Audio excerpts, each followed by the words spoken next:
Capítulo 8. Jesus e dever. Por certo, de maneira inconsciente, incontáveis indivíduos se creem merecedores de tudo. Supõem que até o sol brilha porque eles existem, a fim de facultar-lhes claridade, calor e vida. Fecham-se nos valores que se atribuem possuir e, quando defrontam a realidade, amarguram-se ou rebelam-se, partindo para a agressividade ou a depressão. Não assumem responsabilidades nem cumprem com os deveres que lhes cabem.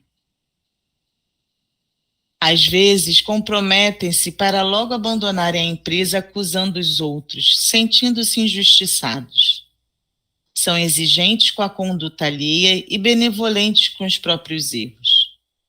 Sempre extremunhados, tornam-se pesado fardo na economia social, criando situações desagradáveis. Fáceis e gentis quando favorecidos, tornam-se rudes e ingratos, se não considerados como acreditam merecer. Afáveis no êxito, apresentam-se agressivos no esforço. Olvidam-se de que a vida é um desafio à coragem, ao valor moral e que todos temos deveres impostergáveis para com ela, para com nós mesmos e para com os nossos irmãos terrestres. Ninguém tem o direito de fruir sem trabalhar, explorando o esforço de outrem. O prêmio é a honra que se concede ao triunfador que se empenhou por consegui-lo. Palmo a palmo, o viajante ganha o terreno que percorre, fitando com o desassombro a linha de chegada. O dever de cada um o conduz na empreitada da evolução. Esse esforço resulta da conquista moral que a consciência se permite em plena sintonia com o equilíbrio cósmico. Ser útil em toda e qualquer circunstância, favorecer o progresso, viver com dignidade, são algumas expressões do dever diante da vida. Elisa? Sim? Oi, eu tenho uma reflexão aqui, né? Ontem, numa reunião de um centro espírita aqui em Recife, uma senhora falou da dedicação dela durante 30 anos a uma determinada empresa. E aí, ela falando que estava vivendo um momento de muita injustiça e de não reconhecimento, né, de todo o seu esforço. E ao falar isso durante a palestra, a pessoa que estava fazendo a palestra disse: Senhora, a senhora não tem só essa encarnação, tem muitas outras. E aí ficou isso no ar, né? E uma vez eu fui para um centro, na verdade, um centro tibetano aqui dentro de uma favela do Coque, e o coordenador falou sobre justiça social e karma, né? Que o que a gente vive não é exatamente o karma. Existem situações, sim, né, que dizem respeito a isso, mas que o que existe, na verdade, é uma grande justiça social. E aquilo, para mim, eu vi, né, o que ele falou, foi muito, assim, esclarecedor, né? E aí eu queria ouvir vocês a respeito disso, porque está falando de trabalho, né, está falando de coisas do cotidiano, do nosso esforço, né, da nossa entrega, e que em algumas situações da vida a gente não consegue entender, né, o que se passa e se sente até, vamos dizer, injustiçado. Aí era essa reflexão que eu trago para a gente conversar um pouco, se vocês acharem que faz sentido.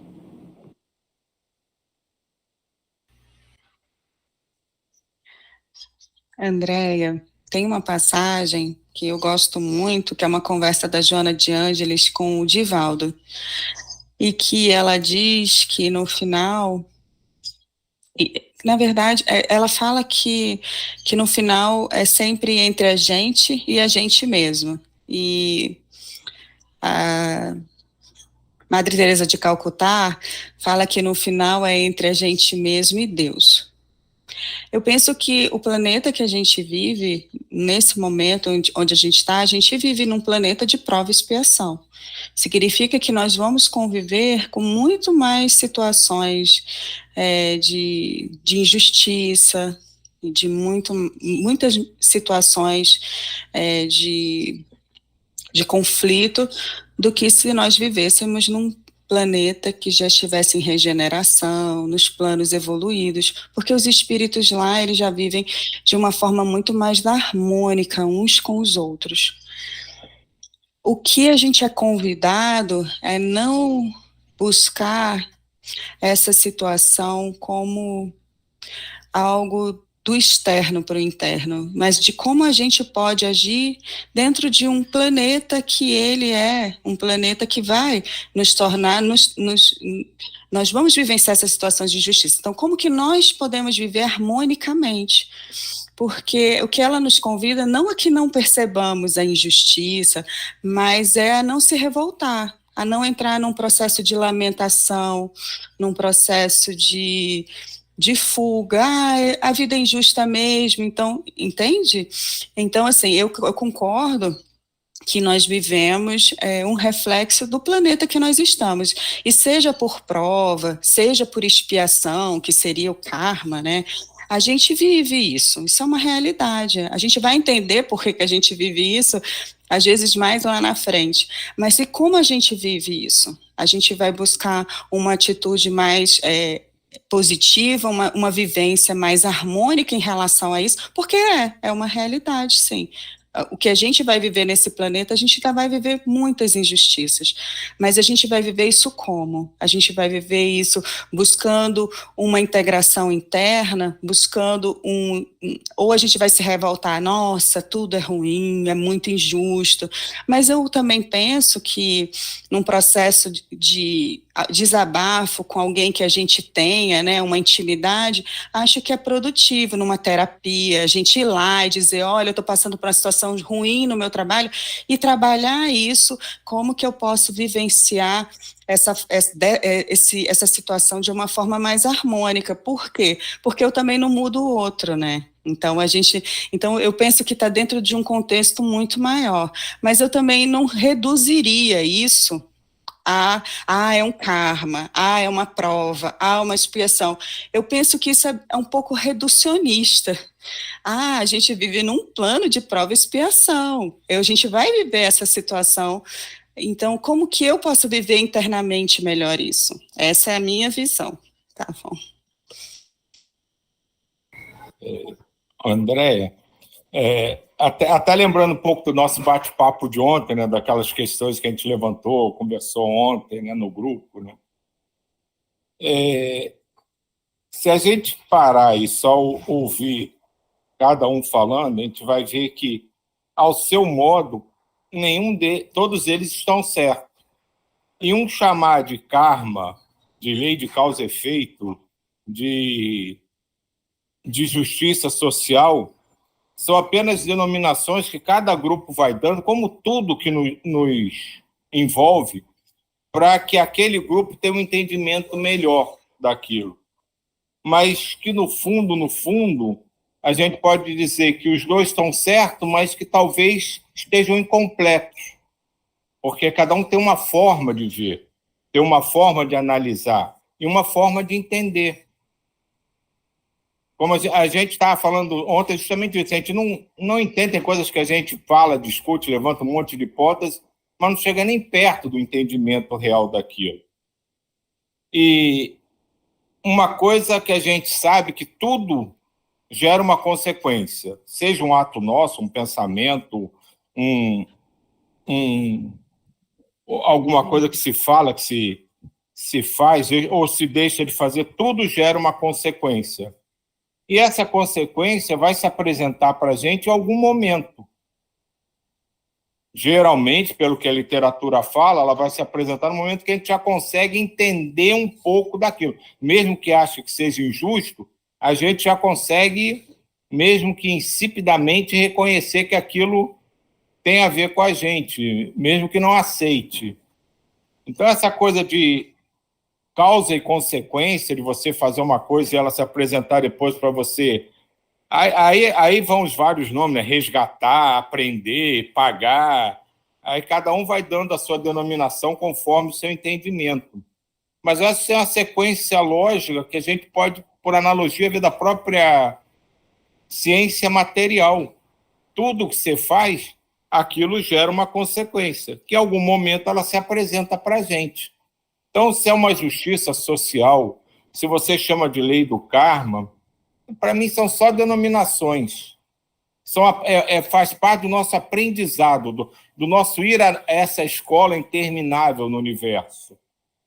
A gente vai tendo provas que eu digo não são dificuldades, provas no sentido de prova, como a gente faz na escola, e a gente vai se desenvolvendo, vai se dando melhor ou mais ou menos, até que aquela matéria seja realmente aprendida. E essas são as consequências. Quando a pessoa lá no seu fala, não, você não teve... É porque você está reclamando agora, mas você teve outras vidas. É uma maneira de ver. Outros vão achar que ele foi meio radical, meio duro, mas é uma maneira de ver. Quando o outro falou que é uma justiça social, também é uma maneira de ver. Mas se a gente parar e se despojar de todos os preconceitos, as ideias preconcebidas, e se ligar a tudo, porque essa amorosidade que a gente lê aqui com a Joana, que vê nos outros livros, que falam muito de amor, de devoção, de acolhimento, a gente vai ver que tudo, como diria minha avó, está no mesmo saco. É tudo a mesma coisa.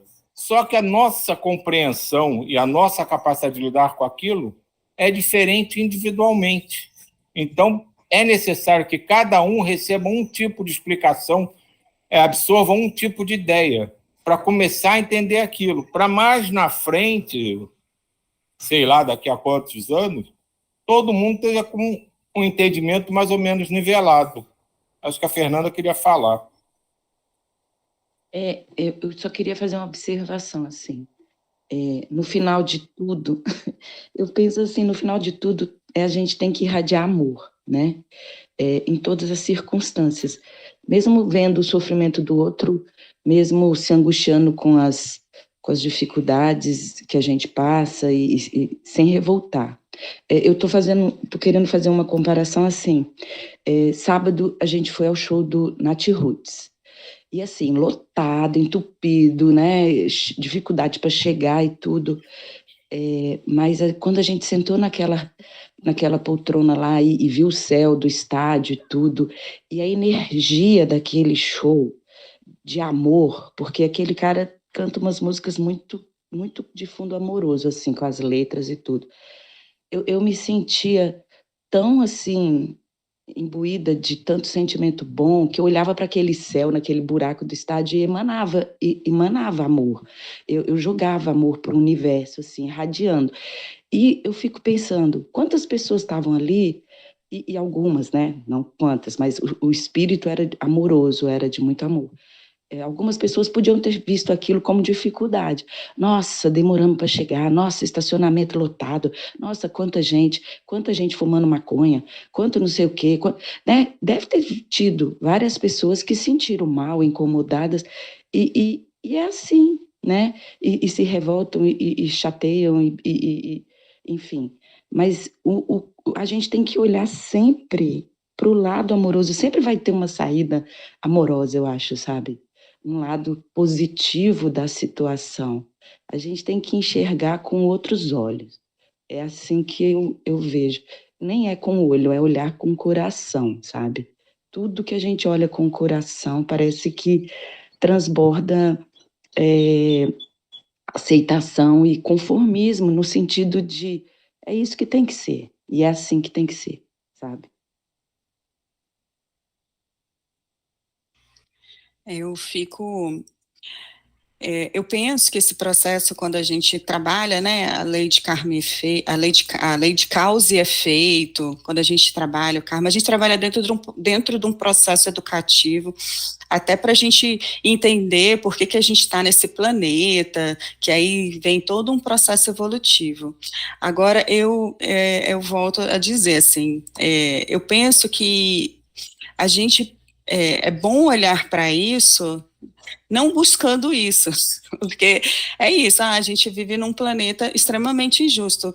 Como que a gente pode viver a justiça? A injustiça chegou até mim, como Jesus vivenciou muitas situações de injustiça. Ele viveu isso porque era o karma? Não, foi a escolha dele enquanto espírito encarnar aqui e ajudar o nosso processo de evolução. Então, eu penso que nessa integração, né, com o planeta que a gente vive, dentro das condições que ele tem, eu concordo. Como que a gente pode vivenciar isso da melhor forma? Então, às vezes a gente também fica muito buscando, o que eu estou vivendo é uma consequência de outra vida, aquele chefe foi um filho que eu abandonei, mas qual o sentido disso? Para que isso me serve?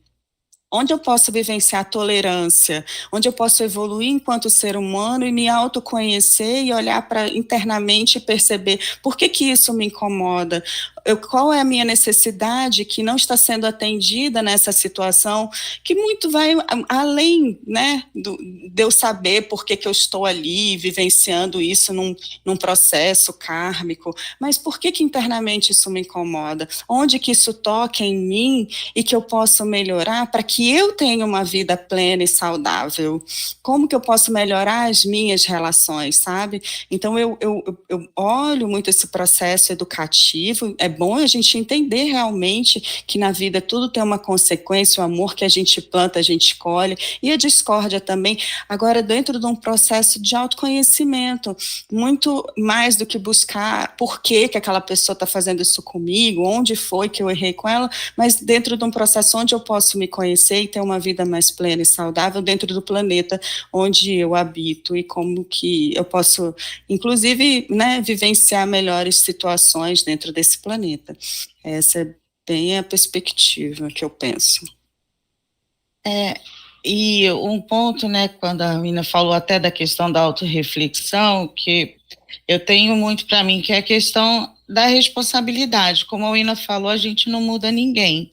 Então, o que essa situação traz para você, né? Por que a pessoa se sente injustiçada e o que ela pode fazer? Porque às vezes ela está num lugar que ela já não tem mais que estar, então ela fica pegada àquele lugar, àquela situação, que começa a corroer, começa a fazer mal, mas ela não percebe que ela precisa realmente mudar. Às vezes ela precisa mudar alguma coisa dentro dela, mas às vezes já está na hora dela ir para um outro ambiente, para uma outra situação, para um outro momento. Mas a gente acaba trazendo muito sofrimento para a gente mesmo, porque a gente fica nesse apego. Muitas vezes a gente fica muito acomodado numa situação, numa relação, seja interpessoal, seja de trabalho, e você não vai percebendo esses sinais e você começa a entrar num processo de muito sofrimento. Então, eu particularmente acho que toda vez que você está numa situação que te traz muito incômodo, que te traz muita dor, você precisa parar e se ouvir. Primeiro, se você precisa mudar alguma coisa, está na hora de você evoluir, aprender alguma coisa mais profunda, enfrentar aquela dor, para poder passar para um estágio adiante, ou se aquele lugar não te pertence mais, e você tem que ter a coragem de mudar.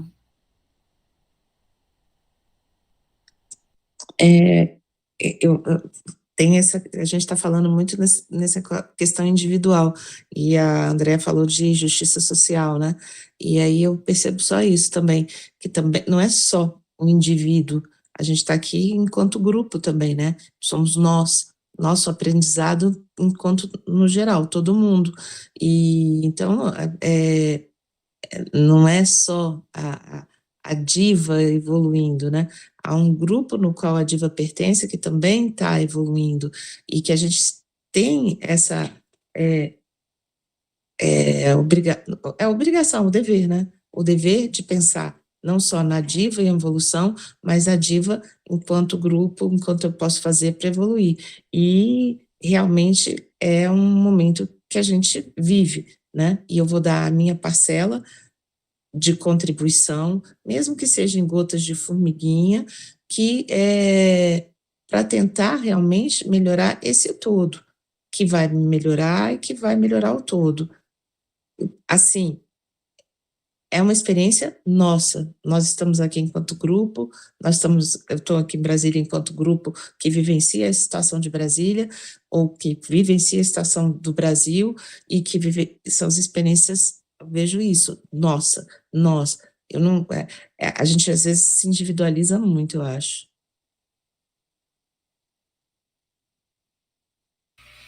Acho que vale refletir também essa questão de justiça, claro, com as suas proporções da realidade, né? Mas que quando a gente fala em justiça, a gente sempre coloca uma vítima e um algoz. E quando a gente chama vítima, a gente tira a força da pessoa, né?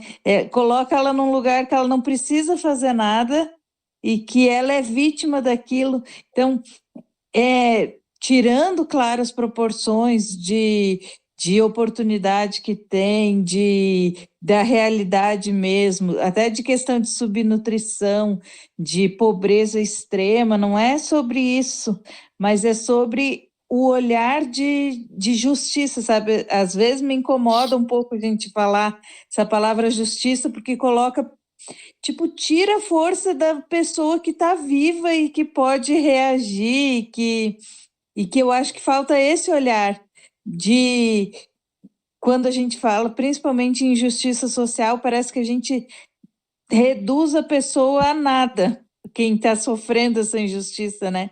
Então, eu acho que o olhar para isso seria a oportunidade que a gente pode, e claro, cuidar para não alimentar isso, né? Mas se a gente olhasse com um olhar de oportunidade para cada, o que eu posso dar de oportunidade para essas pessoas não serem vítimas, né?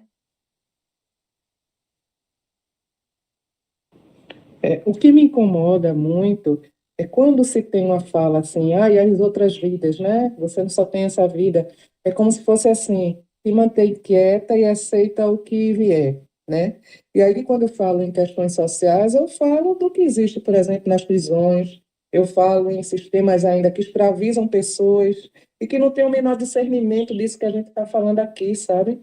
E precisa vir algo maior para que algo mais justo e equilibrado possa acontecer. E aí o aprendizado, eu acho que é muito mais por parte de um sistema, vamos dizer assim, que oprime, de que aquele que está ali naquela condição de dar um aprendizado e tornar certas situações e processos visíveis, sabe? Então é isso que me incomoda numa fala, como é que eu falei para vocês, né? Como é que eu disse? É a paralisia, né? E eu entendo também que é preciso ter discernimento do momento presente, dos incômodos, dos melhores lugares onde a gente pode estar, dentro de ações que a gente possa realizar em consciência, sabe? Então para mim é muito, muito isso. E nas constelações a gente trabalha muito nessa coisa de olhar não para a vítima ou algoz exatamente dessa forma, né, de entender os processos que se passam. E eu acho isso muito bonito, né? Mas se a gente for para o campo da realidade, se a gente traz essa condição de aceitação e acomodação, porque isso acontece, porque existe uma relação lá atrás nas outras encarnações, né, e você está pagando uma dívida, meu Deus do céu, eu acho isso antilibertador, sabe? E antidesenvolvimento. E Andréia, nesse ponto que você trouxe, a gente pode até refletir com relação ao texto de hoje, que é a questão do dever. Então, qual é o nosso papel, o nosso dever enquanto indivíduo, enquanto elemento da sociedade, para auxiliar esse processo todo, né? Então, tem toda uma mudança interna. Então, é um ponto até que a Wina colocou, acima de tudo, a gente primeiro tentar viver a justiça como indivíduo, e qual é o nosso papel, o nosso dever nessa construção social. Então, percebendo esse nosso dever, é a nossa maior ação, porque tem determinados pontos que estão além da nossa capacidade, da nossa possibilidade de agir. Então, é buscar o nosso dever com relação a, a viver essa justiça em todas as escalas que estão ao nosso redor, sabe? Inclusive, ali, um pouco acima, tem uma parte do texto que ela fala: olvidam-se, né? Esquecem de que a vida é um desafio à coragem, ao valor moral, e que todos temos deveres impostergáveis para com ela, para com nós mesmos e para com os nossos irmãos terrestres. Então, eu concordo plenamente com você que o entendimento do karma, eu penso para mim que ele é muito mais como um entendimento para que a gente não se revolte, para que a gente tenha uma postura diante desse processo ativa, mas não vejo também como um processo de conformismo, porque é assim mesmo e aí a gente não faz nada. Pelo contrário, eu vejo o tempo todo esse convite, a nossa melhoria, a melhoria do coletivo, a darmos um melhor para o próximo, ainda que a gente viva processo de resgate, de provas que a gente não sabe o que é prova, o que é resgate. Então vamos levar tudo como uma prova, né, como um viver bem essa tarefa e né, galgar novos espaços de aprendizado. Mas eu penso que o convite, especialmente da Joana de Ângeli, é um convite mesmo à ação, a essa coragem, e a coragem de viver não só individualmente, como dentro do coletivo.